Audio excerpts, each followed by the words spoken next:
one home fire can unfortunately fill our unit.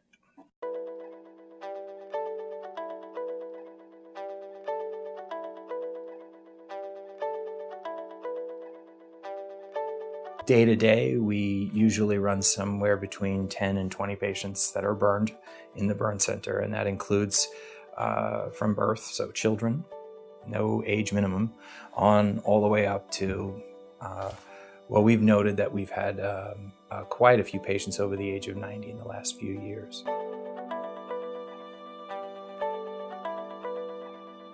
One burn patient will see 7 team members a day minimum. So that's nursing, that's psychosocial, either the social worker or the psychiatrist. That's the occupational therapist that's going to help you learn to brush your teeth and comb your hair. The physical therapist that's going to walk you around the unit. Often the child life therapist if you're a child, or sometimes if you're a parent, the child life person will help you with that, and our chaplain. And that's just in one day. And that's not counting the doctors. So that was 7 people that aren't even the doctors. You leave the burn center when you leave the hospital.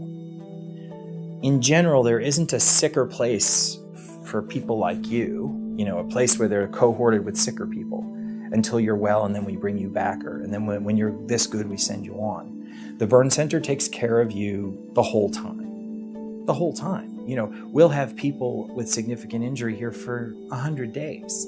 You have to leave the hospital in your skin.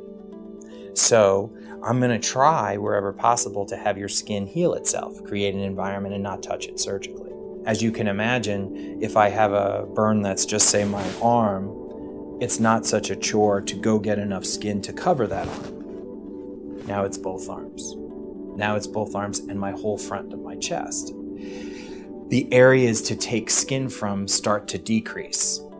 You know what I mean? And so I can put skin from another person on, but it's temporary.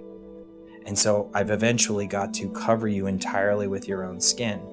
The larger the burn, the longer the time to coverage, the greater the scarring, the greater the deformity.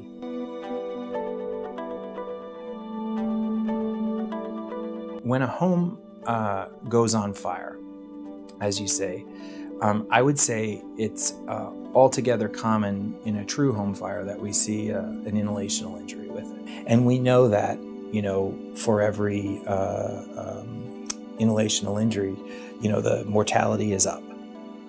So if you have a 40% flame injury from a house fire, but you don't have much of an inhalational injury, you're going to do way better than if you also have an inhalational injury. And in medical school, we learn that the lining of the inside of your lungs is the size of a tennis court. So picture this giant tennis court, and now you're walking around on the tennis court with like a thing of soot, like a shaker. And you're just shaking it all over that slowly, and they just let you stay there and you keep shaking it.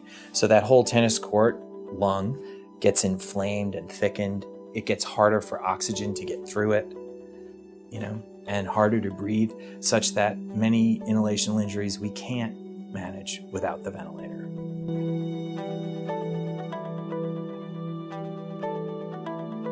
During my training was the first time I saw it. Was a woman, dad's at work, they were from the Bronx. They had an apartment, two-family house. The first floor was a place they rented out. Mom is home with 3 children. When Dad came home, the fire department was already there. The fire was in the rental unit downstairs. All 3 children were gone. And Mom had significant inhalational injury, so she was with us on the ventilator. But then when she came off the ventilator, she also had surface damage, so she had a body change. And that was the case for me that showed me the power of burns. So I had thought that, a family in a minivan, being hit by a tractor trailer truck was the worst thing that could ever happen. Until I saw the children, by this house fire gone, the mother recovering from a horrible illness with tremendous scars, and everything gone.